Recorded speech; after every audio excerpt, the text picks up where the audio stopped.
it's Melanie and Kathy from Pardesi Reviews and Cinema Podcast. So we're kind of doing a year-end roundup, looking back at 2024, the year in films.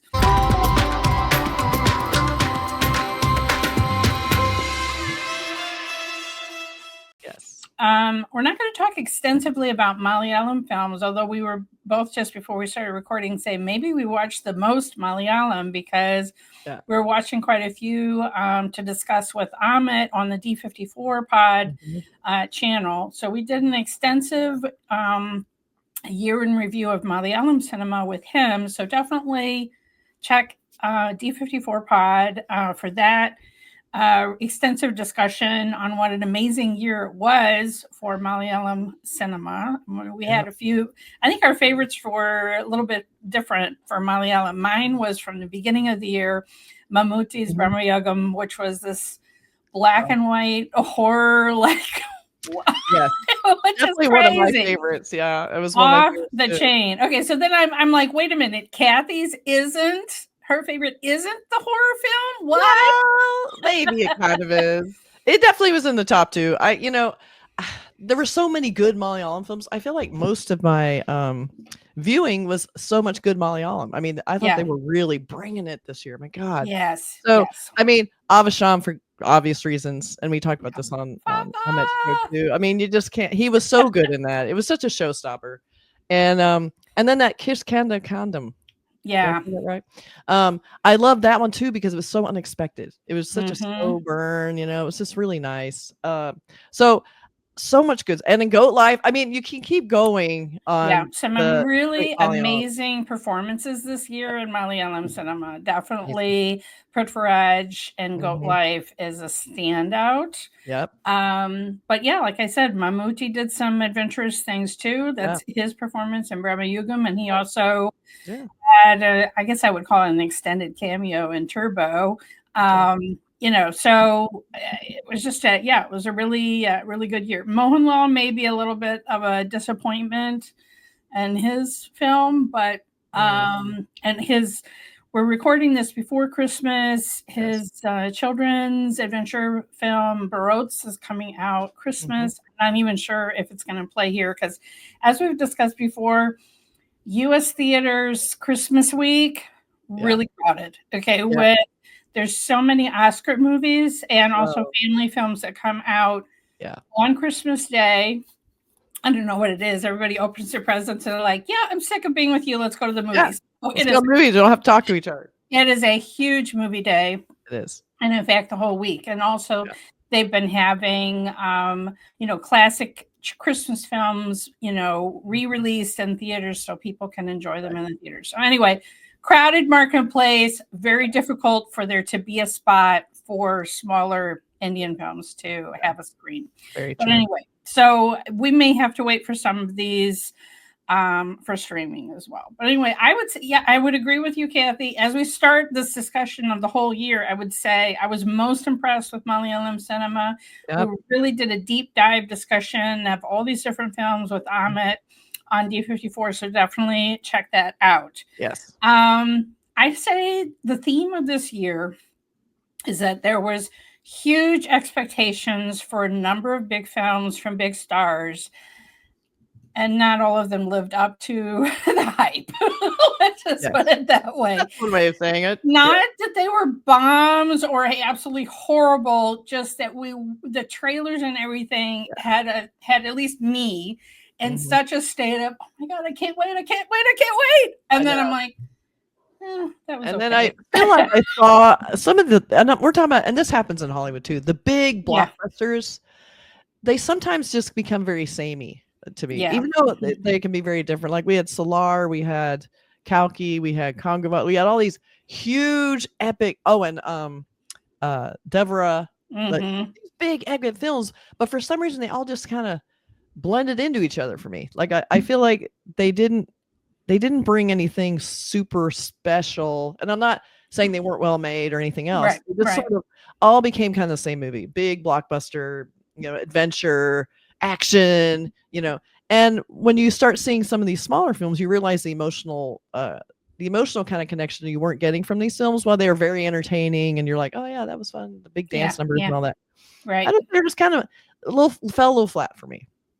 So I don't have a lot of those big films in my top list at all. And it's like, I was kind of surprised on my list. Oh, here are all these, and oddly, so many of them I saw in the theater did not make my list. So weird. So right. Right. I mean, I remember us breathlessly reacting to all these trailers for these films, trying to figure out, like, for instance, Kangava. We're like, what the heck is this set in a tribal time? Like, what is going on? Like, just trying to figure out, but basically, unfortunately, sometimes the trailers were the best part, right? Then, as you said, I didn't necessarily have the emotional connection. And so, I mean, this is for a number of films, like you said, Kangava was, it was okay, but I honestly can't even remember what it was about. I can't. Well, I can remember some of the crazy present day stuff. Let's just put it that way. Oh yeah, that's right. And then Deborah, that was the one. Yeah. I don't know that I had fixated during the trailer and teasers and everything that this was only part one, and so it definitely had sort of a Fellowship of the Rings. We're just beginning the story and telling you who these characters are, but we're not really getting to the meat of it. We're not really getting to the. We're leaving with you a cliffhanger and see you next year. I'm like, so. And I feel like I didn't even know who the characters were. They didn't stand out. I didn't think they were that well written. I feel like they were a little bit cardboard cutouty. Like they didn't have a lot of depth. And while it was stylistically beautiful and they had some great set pieces, I don't feel like the characters really popped. And that's sort of that's where I wish I had seen ARM in the theater. Because I think I was kind of worn out by it by then. For those that don't know, that's a Tavino Thomas Malayalam film that we watched on streaming and was a complete surprise. Again, in a similar way where it was like Deborah's about, sons, fathers, past generations, and whatever. But yet ARM did it so much better. It had the emotional quotient, but again, it wasn't just part one, but it also had sort of an Indiana Jones adventure quality to it that I don't know, just was something really special. And as you said, a smaller budget yet bigger impact. Yeah, it had more emotion. I feel like it had that sort of like entertainment value where it wasn't taking itself too seriously. There was a lot of humor and adventure feeling. Like it was a little lighter in tone. And I think that was really appealing at the time because I feel like I'd been through so many of these big, super serious, almost too self-serious. Like we're making something important. And even if they had a tiny bit of humor, this one felt like they got the assignment. We're making this big adventure movie. We're going to do this. We're going to have some humor. We're going to have some adventure. We're going to have an exploration. I don't know. That one is the one I wish I had seen in the theater. So that one really stood out. Of all those big blockbusters I just mentioned, that was probably right. Yeah. So if we're breaking down by language, I would especially say for Hindi films, it was just kind of a blah year for me. Now, again, we're recording. Baby John is not out. There's some big blockbusters to come next year. I actually saw Fighter, which I guess you could say was one, a big film of the year. Yeah. I saw that in Mumbai. So it's always going to have a special place in my heart because it's the first film that I saw in a theater in India. By a miracle, it had subtitles. Yep. And also will always live on in my memory because of the big helicopter, and Mark's like, seeing Deepika do her slow-mo, he's like, am I supposed to know who she is? I love that. Why is this such a big deal? It's Deepika. Get with the program. He made you proud later, though. Yeah, then at the end of the trip when we were in Delhi and he saw a big Air Force promo poster for her outside the Air Force building, he's like, there's Deepika. I was so proud. So proud. Oh my God, I love that. So, I mean, it was fine. The Fighter was a Top Gun clone, but again, I mean, it wasn't war. Let's put it that way. Okay. Very true. Yeah. I would say one of my favorite, let's pause it as the biggest Hindi movie of the year was my favorite Hindi movie. Okay. It's apparently one of the biggest Hindi movies ever. We're talking about Street 2. Street 2. I was just going to say. Who would think this little goofball horror movie would be one of the biggest films of the year? You know why? Humor, lots of depth, emotional, entertainment value. It was bringing it to all levels. Raj Kumar. And all that Raj Kumar.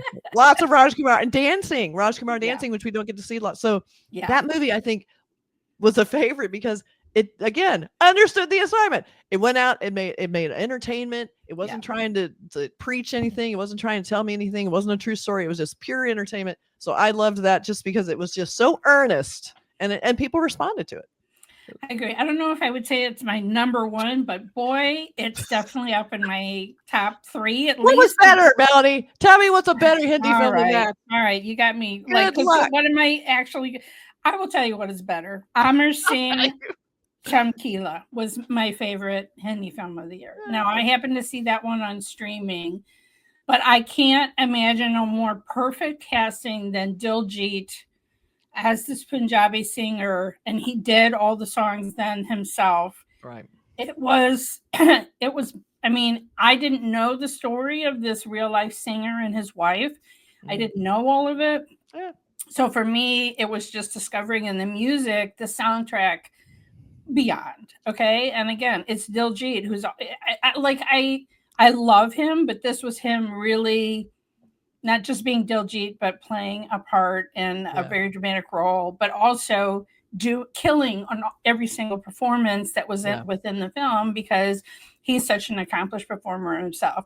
So I would say, and that was a movie that had so much heart as well. So I would say that is my number one, but then Street 2 maybe is my number 2 because there's a bunch of other that are just kind of like Murder Mubarak. Like, are you kidding me? I mean, that one I guess was straight to streaming, but come on. Yeah. And Sing 'Em Again. Okay. It was everybody. It was everybody in the film, but it was like too much. It becomes that big spectacle that has no heart really. It's just spectacle. Yeah. That's all it is. Yeah. And there was Merry Christmas this year? Merry Christmas was this year, and that was, I was like, where do I put it? Is that Tamil? It was released both in a Tamil version and a Hindi version, and I watched both. I wouldn't say it's the best movie, but it did stand out, and the Vijay Sethupathi just becomes like automatic, like love it. So he kind of tilted the scales just for him being in it and being kind of adorable the whole time. It was just nice to see him be a good guy after seeing Maharaja. We'll get to Maharaja in a minute. But never mind that. I would say even better for me than Merry Christmas was Kill. Oh my God. I was going to mention that when you talk about Kill. I was like, what else killed? That movie. That movie killed. That's Slade. That movie Slade and Slade and Slade some more and then Slade and then Slade.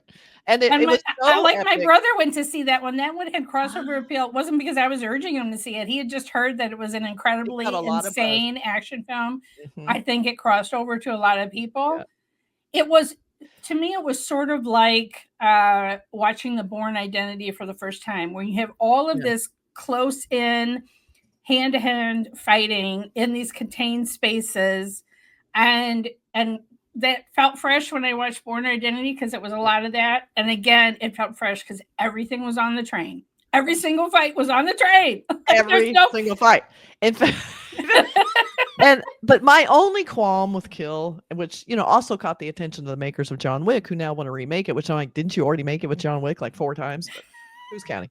It wasn't John Wick on a train, Kathy. Get with the program. Oh yeah, John Wick on a train. Damn it! I was thinking John Wick in hallways, John Wick in the sewer, John Wick in the big church, John Wick. Oh, anyway, so I think part of it was I feel like the ending fell flat because I feel like the big epic bad guy did not get his due comeuppance because a lot of people got it way worse than our main bad guy. That's true. And then I was a little confused by the ending, and I couldn't decide. Maybe people could tell. Did he live through it? It felt like he was kind of dead at the end. Like no one was noticing him. He was kind of. I just wonder if they were both dead because both of the girlfriend and him were singing. I don't know if these are spoilers, but I was like, I was a little confused. Maybe I'm overthinking that one, but ultimately, it was super fun. That was a ride. I'm just telling you, that was a ride of a film. I had a good time at the theater watching that movie. That's so true. So I mean, that's where we're at though. Like I feel like I mean, this was not a year like with a Jawan or something like that, where I'm like, oh my God, I was so happy. It gave me everything. No, you know. No. And then I guess Kalki 2898 is another one where it was a pan-Indian, released in multiple languages. Like, did you watch it in Hindi so you could hear Amitabh and Deepika in their own voice, or did you? I watched it in Telugu to hear Pardes in his own voice, but you know. I mean, the epic scale of what Kalki 2898 was trying to do. Again, it was like a part 1 though. So I'm like, okay. And I'm like, how did it end again? Like, you know, it did have kind of a cool ending, but ultimately, do I need to see it too? I don't know. Maybe. Damn cool watching Prabhas and Amitabh go at each other, though. That was pretty fun. It was. But it went on and went on and went on, that fight. And then I'm like, okay. And so Deepika's just sitting here pregnant. And I think that was my biggest complaint, is that this badass female character, an actress who's perfectly capable of some insane shit, she gets sidelined by the typical female role. And I thought that was a real disservice to that story and the character. And it was annoying to me that she had to be kind of dragged around and hidden, and she was all timid and hiding all the time. I did not like that. I think that's sort of what soured me on it a little bit. Yeah, I mean, it did have some cool female characters, like Annabelle. Unfortunately, at least apparently they killed her off, although the good female characters got killed. Not absolutely clear that everyone didn't see the body. We didn't see the body. As Kathy and I said, we did not see the body. Not body, not dead. We're still holding in our heart that she's still alive somewhere. Too good to die. Too good. Way too good to die. She better be back. She needs to be back. That's all I'm saying. Be back. Another little side Hindi movie that I really liked that wasn't pleasant, but I really liked it because there was one scene that just blew me away, acting wise and everything else, was Sector 360. Oh, I didn't see that one. Okay. It's about child killer, based on a true story, about this guy who was killing a lot of, young children in these poor areas that, police were like, yeah, whatever, didn't care. He was in the 12th Fail. Vikram Massey, Deepak Dabrial. Cop versus serial killer. So Vikrant is a serial killer. He's the serial killer. That's what's so great about it. What, so baby? Are you kidding me? What? This adorable, sweet face, and that was his bait. He looked like a nice guy, and so the kids trusted him. And he come up, go, do you want some chocolate? And you're like, I do. And then you're dead. Oh no! So it was interesting because most movies don't show violence toward kids because they usually cut away, or you maybe see an aftermath. They kind of show some stuff. So that was kind of crossing some borders, which I take as a good thing, because I feel like sometimes when you pull your punches, you kind of do a disservice to the brutality and no one wants to see it, but ultimately that's what the story is about. And then had like a really cool, crazy, unexpected ending. We had the best scene in the movie is where he's finally caught. Spoilers. It's a true story, people. And so then he's finally caught, and he's sitting in a room with the cop, and he's interrogating him. And when he just starts talking about it, what? So I did that. And he just starts confessing in a very offhand, super cold, weird way.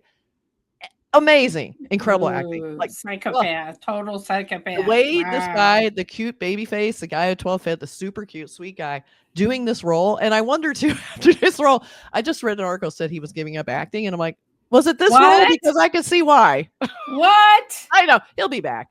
They always say that. But anyway, that to me kind of stood out. It was on streaming. I love a good serial killer movie, but that one was that stood out because I saw an actor taking chances, and the story was very, well staged. Boy, definitely taking some chances. That's wow. So I'll throw a really unpleasant, fun film in there for us. Okay. For my holiday viewing. Yeah. Thanks, Kathy. Go watch it with the family.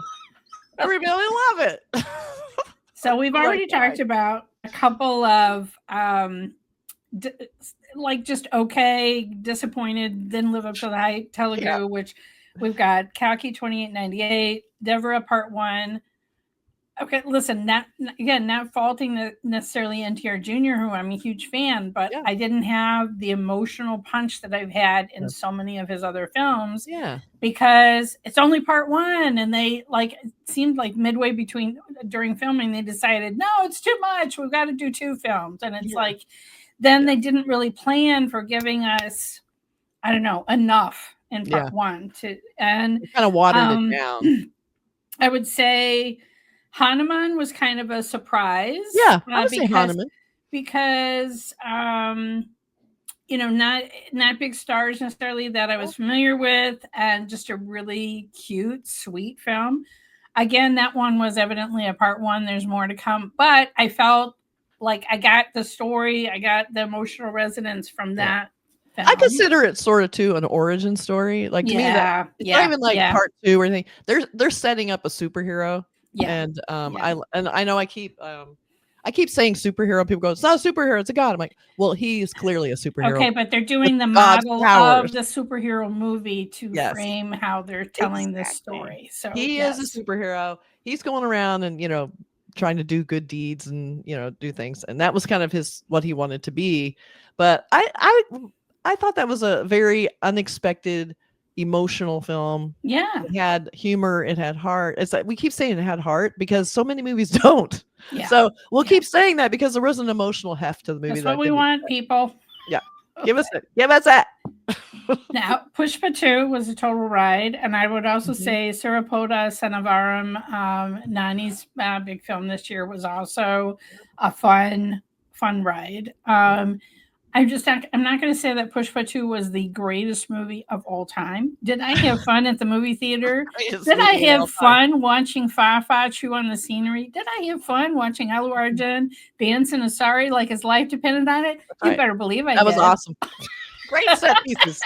Great set pieces. And I loved the first one too. So I felt like there was, some emotional connection, and you felt like his motivations were very emotional, and Fahad Fazl's great at the the super insecure trying to be just like so sad, and he kept getting it wrong every time and he just kept falling for it. I would also say so often you have a setup, and then once our hero marries or is together with his girlfriend or is his wife, then there's like she's gone. We don't or maybe she's just kidnapped or something. Here Rashmika she's gone or kidnapped. That's how it works. You know what I'm saying? It's just like she's either not really a part of the narrative anymore or whatever. But here, the relationship as they were married was so adorable, so cute, fun, so sexy. It was the best thing about the movie. I loved her because she really dominated him. She was the only one who could dominate her. So funny. She also it was the only one that stood up for him. Like she had feelings. She had feelings.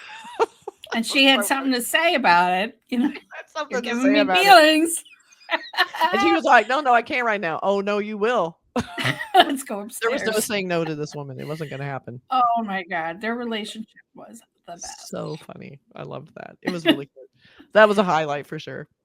I don't know if you had a chance to see Lucky Bhaskar, which is now on streaming. Oh, I saw that was on streaming. I'm going to watch it. How is it? I love Dalkar. I thought it was adorable because here you've got a guy who becomes sort of a con artist scamming through a bank, his job at a bank. And there's just something about Dalkar's face and whatever that you're like, I want you to do crimes. I want you to do more. Do more. You're so adorable. So cute. I'm like, he just kind of has that persona where you're like, he's just the lovable rogue, and you see how hard he has it at the beginning, and part of it is that he wants to provide for his family and doesn't want humiliation in the neighborhood that the money lender is after him and whatever. And so it was really an enjoyable film. And it has kind of a fun ending. I think it's partially based on a real story, but I think, obviously amped up for the movies. A real story like a million times over all over the world. That's right. What the story was. But I really enjoyed it. I had a good time. And also Dalkar coming off of King of Kota, which was a disappointment for him last year. I personally enjoyed the film. I did too. I thought it was unfairly maligned. I think people need to take another look at that movie. Yeah. But you know what? Dalkar, he doesn't keep all his eggs in one basket. Yes, he keeps doing Malayalam cinema. It's important to him, but he branches out and he does Tamil cinema, and this was for Telugu. And I thought it was really good. I really enjoyed it. I did too. So Tamil cinema, I don't know how many Tamil films you had a chance to see. We talked about Merry Christmas. Everybody knows my love of Vijay Sethupathi. He was an embarrassment of riches this year because in addition, he was everywhere. My God. I mean, he's got a new one that's in theaters now that I haven't even had a chance to see. But Maharaja. Oh my God. Very unpleasant. Okay, I loved it though. It was really good. I thought it got, here I am talking about child murders being shown on screen and then feeling like people shouldn't pull their punches. I feel like in this movie, they could have pulled a punch or two in this one. I feel like there was the one scene, I think this went too far. I feel like we kind of lost. And it's not like trying to be too like, oh, I'm triggered, but it was just, I felt like, didn't need that. I mean, it felt a little icky, but overall, so good. The ending was so good. So good. Oh my God. Love the ending. Love the ending. Okay, I mean, Anurag Kashyap again is all over the place doing different supporting roles, and he killed it in this film. Like, oh my God, it was so good. He just, as we've discussed, he has resting villain face. Sorry, my man, but you just do, and he goes with it though. I think he knows. He knows himself. He's like, okay, fine, I'll be that. I'll be it now. I'll be it now. Yeah. I have to say, one of my favorite films, and it got kind of lost in the shuffle because it was earlier in the year, was Captain Miller. I love Arun Mathasaran. I think it's so incredibly talented. I've absolutely loved all of his movies. Like they have become some of my favorite indie movies, all of his movies. So they're usually these little more indie movies. So when I saw him making this, I was like, oh, it's going to be a big historical epic. Is he going to be able to handle it? He handled it. So just, that is one to definitely see. I thought it was really beautifully shot with some really great camera work that it's like kind of extra camera work that's such a huge pain in the ass, but they do it anyway. And you're like, holy shit, that was so worth it. I mean, they have the scene where these trucks are kind of converging. Unbelievable. And just really, I don't know, the beauty of something historic like that, and just the work of the actors and doing, and not just being by rote, like historical drama. Like he brought extra, which is what this director does. Incredible eye. So if you want to see something special in the historical drama, I'm making it sound super boring by saying historical drama over and over again, but it was really good.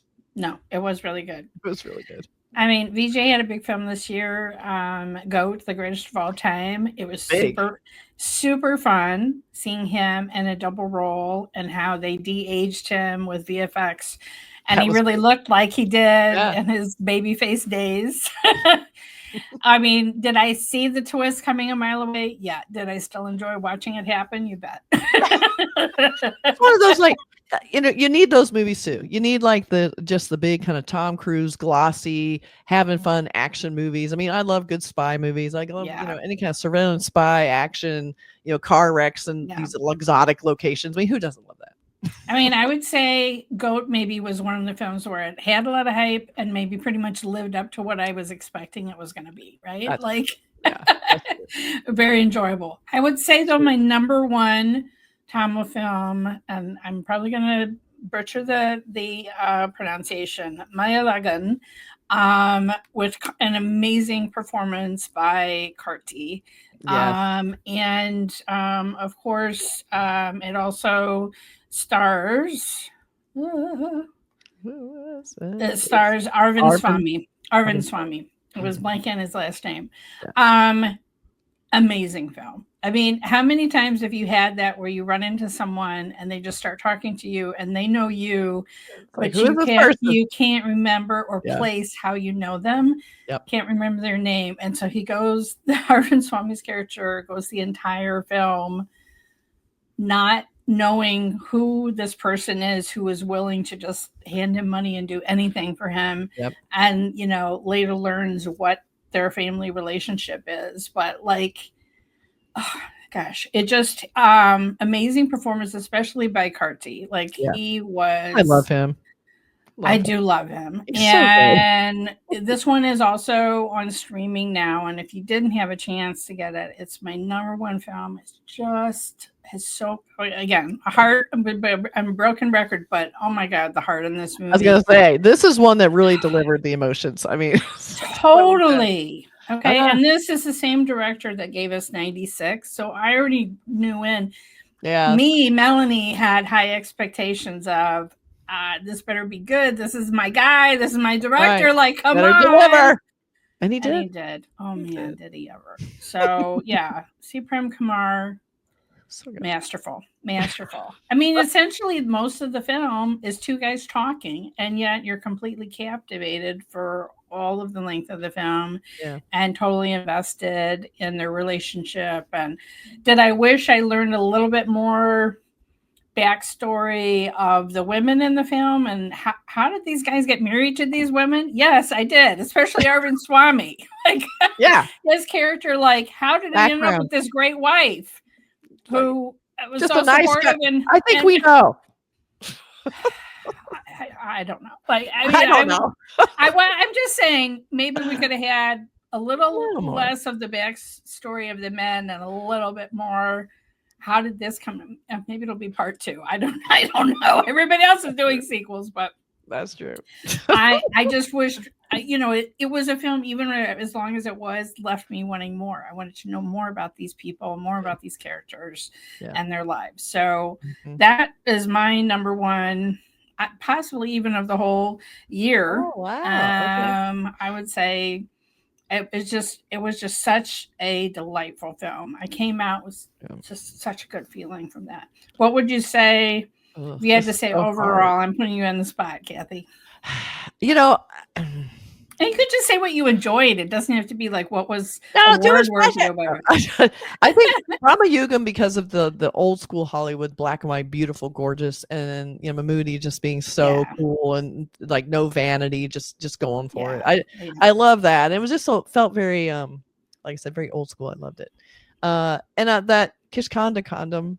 Yeah. I love that because it had a ton of emotion. Another like, whoa, devastating ending, and just the way it turns around. So that one that's one of those movies I'm like, I cannot believe how much they packed into this movie. Like sometimes I watch stuff go, wow, and then you watch other movies and they feel so thin. Yes. And then this one had so much. So I love that. And again, Malayalam as we go. Malayalam scripts, I'm telling you, people. Every time. I'm trying to think, was there any gratuitously just gorgeous men with their shirts off movies that we liked? And I can't think of one. I can't think of them. Yeah, I mean, we've got Alu Arjun in a tight sari. How about that? I know what it is. The movie was not in my top 10, but the music video was Taba Taba. Nothing is better than that. That is my top favorite movie of the year. Is that music? I didn't even watch the movie. I couldn't bring myself to watch it. Do you remember when we watched that trailer? We were both like, "Oh my god!" It was like, "Whoa, it's getting hot in here." I loved it, and I still watch it sometimes. Like I listen to it on my Spotify, but you want to see the visuals of him dancing. It's just magical. So, one of my top 10 movies of the year is a 3-minute music song video. Yeah, I don't know if you saw. I sent you on Instagram. So at Christmas time, they have these dancing cactuses. I love that toys. And so it was like, here's a holiday craft, and you paste on Vicky separate his shirt from his pants so it could just. So funny. Oh my gosh, so perfect. But you're right. The movie, not so much, but that song, outstanding. Just amazing. Give us more dancing, Vicky, because we love it. Yeah, I just not know he can do that. I love him. He has a great smile. It's great. So love that. Everybody's like tuning out now. It's like, get over it. I think if they tune into Mel and Kathy, they know what they're gonna get. That's right. When we start talking about Vicky, like just forget about it. Sorry, guys, we're very distracted right now. Ahmed is very glad that he's like, no. Thank God I'm not in that discussion. We've already tortured him with Taba Taba. We've already done that. But I mean, other than that, I think, it was all about Malayalam this year for me. I feel like that was all the best movies. Again, I loved Captain Miller. When I go back and think about it, I remember really loving that at the time. That'll be in my top 10 probably. And then, Hindi wise, not so. Now, we didn't mention Kannada cinema. It's very rare for a Kannada film to play in the U.S. So people are like, why don't you do more Kannada? It's like, it's not here, people. It's hard. Yeah, okay. It's really hard. So both of us did see UI. We're going to do a separate spoiler-filled discussion of that because. And I don't know. I think I have to watch it like a bunch more times. I almost feel like maybe we should wait for streaming because I feel like I got a very surface understanding of it, but there's so many layers, and my viewers have been great of, some of the things I got. But for instance, one character's name is Satya. I didn't know that means truth. So that adds a whole layer. Just so many things, both visually and in the script and dialogue and what people are saying. And also people were saying, oh, well, you weren't getting it because, for instance, certain songs had wordplay where there were homophones, where a word that sounds the same but has could have two different meanings in Canada. Again, not the kind of thing that came through in the English subtitles. So there just so many layers in that. But we also had a wonderful experience of a series of short films, Eckham, that came out on its own streaming platform. I mean, that was something that they shopped around and they just decided, okay, we're going to do it ourselves. And love to see that. I don't know how wildly successful it was. I mean, the Canada language market is not huge compared to some of the other ones. But if you didn't check that out, very much worth checking out those short films. If you didn't have a chance, that's something that you could catch up with because it was amazing. Especially, I loved Flight and I love the Rosby Shetty. What was the that one called? I'm blanking on that one. Was that Masquerade? Was that Masquerade? Maybe it was. Yeah. So there are some of films this year. A couple of those rank up in there because they're very easy to watch, very short, but packed it in. Packed in a lot of good emotional stuff and good twists and things like that. So I would definitely recommend the Eckham series. It's so cheap. It's so easy. And you get so much value for it. So much value. No, those were some incredible short films. Like they packed a punch in a short amount of time. So they were amazing. So we have we have more films to look forward to as the January holiday comes out. We're looking forward to more big films coming out next month. And there's certain ones, like I said, that came out at the very end of the year that we didn't have a chance to see, like the Malayalam Rifle Club, I want to see Malayalam Baroth, like Baby John. So there are, which is the VJ Terry remake with Varun Jawan. So there are some big films that still count as 2024, but they're not even out yet. So we didn't have a chance to talk about them and how they would. I guess when we review them and we say, "Well, before we have changing our list, we're going to put the Rifle Club in there." Okay, I'm only hoping. That's right. I did think UI was really cool. It was a challenging film. I missed a lot. I feel like the overarching themes we can understand. He put in signifiers, I think, that really helped build it out so anyone can understand it. If you wanted to go deeper, I think you can. I mean, having the kind of evil character wearing black and then the good character wearing white made it. They're kind of like your goalposts, so you can always know where you are in the story. But other than that, it got super complicated because they're technically I can't even. I'm not gonna try and explain it because there's no way to explain it. But that's just how it is. Anyway. All I know is all the advertising showed him in the black, so you know where the loyalties were. So let me just say that both of us are right now ending our year with UI, and that was quite a way to cap off 2024. What? I know. It was unlike anything I'd seen all year. And so he gets lots of points for just being that guy. Is it a challenging movie? Yes. Is it hard to understand? Yes. But it's worth it because you want to see people who are pushing boundaries, and he does that. And is it always fun? Is it always great? Does it always work? No. But he's doing that, and we need someone doing that. Yeah, he really was pushing the envelope in a lot of different ways. And I love that he's so beloved by his audience, and they're willing to let him say what he wants to say.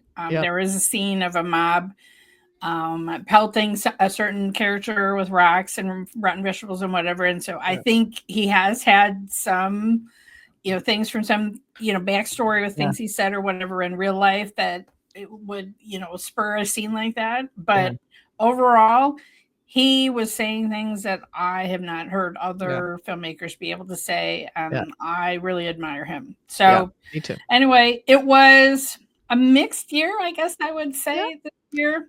I think it's the year of the underdog because I feel like the smaller films, I think, rose to the top. And I like when the smaller film can kind of beat the bigger budget, which has all the advantages a film can break out just by being just so good. So I like that. I like that it was the year of the underdog. I mean, for me, it was heart and innovation won out over stuff that was just slick and only surface level. So, exactly.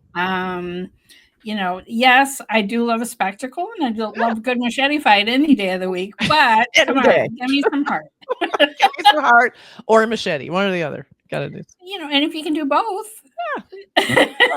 Vicky Koshel in a vest. That's all we're asking. Anyway, you know, you have to subscribe to both of our channels, both Pardesi Reviews and Cinema Podcast. And not only that, Amit's channel, D54, to get all of our film discussions and trailer reactions and crazy song reactions too. Let's not forget that. And list your top 10 in the comments. We'd love to hear your whatever, top 10, top 5. And just some of your favorite movies. And what films have we missed? What hidden gems should we catch up with that maybe didn't come to theaters for us and we missed them on streamings? But definitely I'm interested to know, like maybe top 5 at least. What were your top films of the year? Love to know in the comments below. Do let us know. All right. Thanks, Kathy. Thank you. Bye.